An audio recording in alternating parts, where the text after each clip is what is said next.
Well, Canada's oil and gas companies may hear this week whether the federal government will offer support to the hard-hit sector. The patch is reeling from the twin shocks of the Russia-Saudi Arabia oil price war and falling demand as the global economy remains gripped by COVID-19.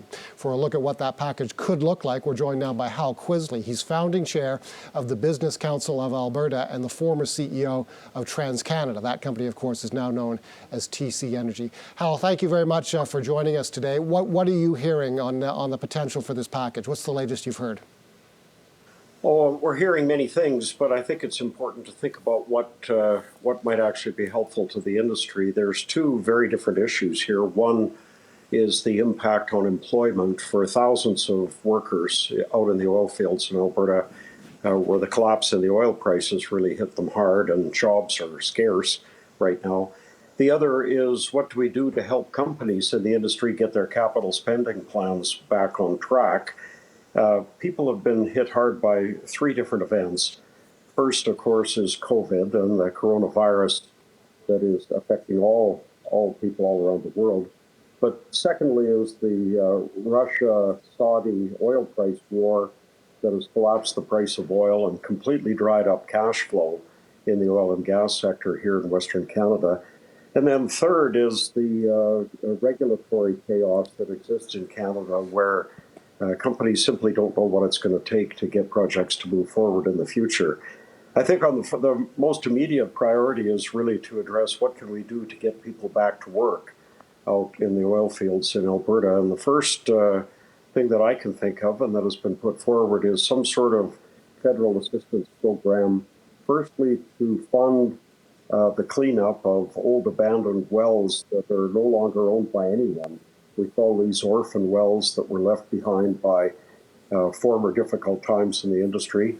And this is not really a subsidy to the industry. People should think about this as the government returning a small portion of the money that has been extracted from the industry from production over the last decades. The second, I think, is that existing companies have got rosters of abandonable wells that they were planning to deal with over the next 4 or 5 years. Those could be dealt with now. And once again, that would help put service rigs and cleanup crews to work out in the oil field and help get people back to work. I think the third thing that we could really look at longer term is the international LNG market. That liquefied natural gas is a great opportunity for Canada exporting to growing markets in Asia. And what we need is a whole different approach by the Government of Canada. We need the Government of Canada, the governments of Alberta and British Columbia to get behind the industry and to put a combined face forward in Asia that Canada is in business and Canada does want to export liquefied natural gas. We've got an enormous resource base in the Montney, and this is something that is longer term. This is not going to be helpful in the next 3 or 4 weeks, but longer term, we've got to start thinking about these things now. So you mentioned capital spending. As you've heard the announcements the same as everybody else has. They are devastating. Suncor, one of the latest to announce a 26% cut to its capital spending programs. What can the government do to kickstart capital spending? And I ask that question because obviously the macro environment is terrible as well. Oil prices are very, very low. Demand is very low. What kind of real prospects are there for a significant uptick in capital spending? I think the first big issue is access to market. It's very difficult for a lot of these companies to justify big expenditure programs, whether it's ongoing development in the oil sands or whether it's drilling horizontal wells and fracking them for rich gas for the LNG market. It's just hard to justify when we don't have access to market. So the government's got to address that. The second thing, I think, is cash flow. What can we do to strengthen the cash flow that these companies have and enable them to just have cash on hand that they can start putting into projects again?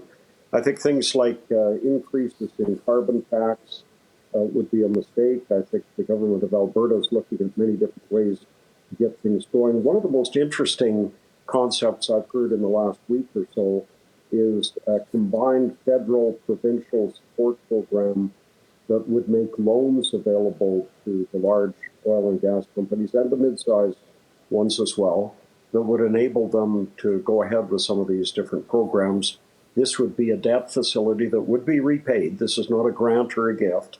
It would be repaid by companies, but it would be outside the banking system and help companies deal with the liquidity crisis today that's caused by tight bank lines and credit restrictions. What might be the role of the provincial government? There are people advocating for a reduction or a holiday period on royalties, for instance, royalties paid to the provincial government. Yeah, I think the Alberta government's got to look at doing everything they possibly can. I mean, this really is not only the economic growth engine, the economic driver here in Alberta, but also Northeast BC and in Saskatchewan, and a big impact across Canada, because when highly paid people in the oil and gas industry are not working, they're not paying federal tax either. And this is a big part of the equation. So all levels of government, I think, have to think about what they can do. Royalty holidays would be one. I think accelerated capital cost allowance, accelerated depreciation on investments at the federal level would be another one. Removing some of the carbon tax burdens that are now double and triple burdens for many companies, not only carbon tax, but some of the other regulatory restrictions. We've just got to get through this and once again make Canada a place that's attractive for international investment. We've really lost the international companies right now, and we've got to get those kind of players back if we want some of the major capital to go ahead. What about your former sector, the pipeline sector? We often hear from portfolio managers that they view that sector as largely protected from declines in commodity prices because of the nature of the business, the nature of the contracts that pipeline companies sign with their customers. Is there any type of assistance that you think the pipeline companies could benefit from? Well, I think what clearly they need is better access to market and better regulatory process. And there's just a long list of issues here that range from endless environmental reviews that are actually not necessary. These companies know how to build pipelines in a very environmentally friendly way, and we've got a great track record of building the best pipelines in the world. So I think we really need to remove some of the onerous regulatory process that people need to go through. I think important for Canada, we've got to address the Indigenous issue. How are we going to resolve this situation where companies get approval from the bulk of the people in an Indigenous community, but others are able to overrule and delay projects? We've got to get around that. And I think the larger land claim settlement issue in Western Canada and Northern Canada needs to be resolved. We worked very hard on that in my time at TransCanada with the Mackenzie Valley Pipeline. Made a lot of progress, but at the end of the day, just couldn't quite bring everybody to agreement. We need much stronger leadership from the federal government in getting those kinds of things resolved. Does the coronavirus crisis and the shock it's delivered to the energy sector put any pending pipeline projects on shakier ground?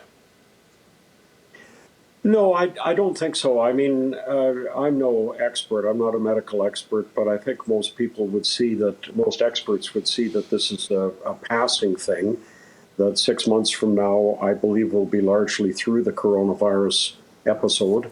And it's a real tough burden for all kinds of businesses in North America and around the world, but we will get through it. In the meantime, work continues out in the field on a number of these projects. There have been slowdowns for sure. But both the Trans Mountain project and the Coastal GasLink project continue to move forward. And what we just really need is much stronger support from the federal government.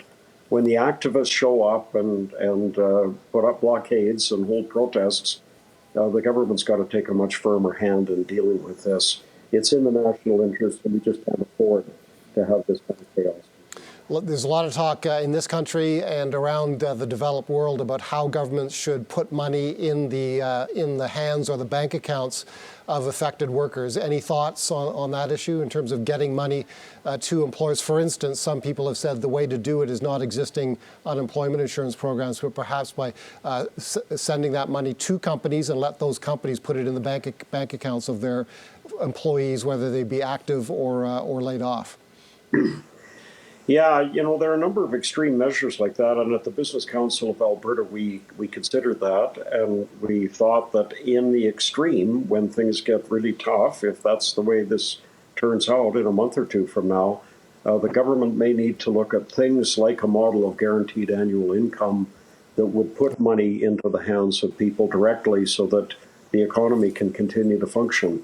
Now, the implications for federal government debt coming out of something like that are horrendous.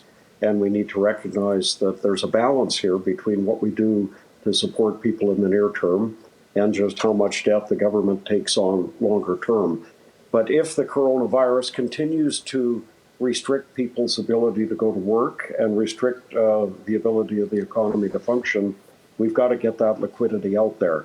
And whether it's federal, provincial backed loans for major companies or federal, provincial funding for individuals through the payroll system or through employment insurance, any of those mechanisms, I'm no expert on how to do it, but I think at the Business Council we recognize that those options need to be on the table. I myself would not jump right in an aggressive way just yet. I think we need another couple of weeks to see how the trend of coronavirus infections will unfold, but the government needs to be prepared to do that kind of thing to prevent economic depression.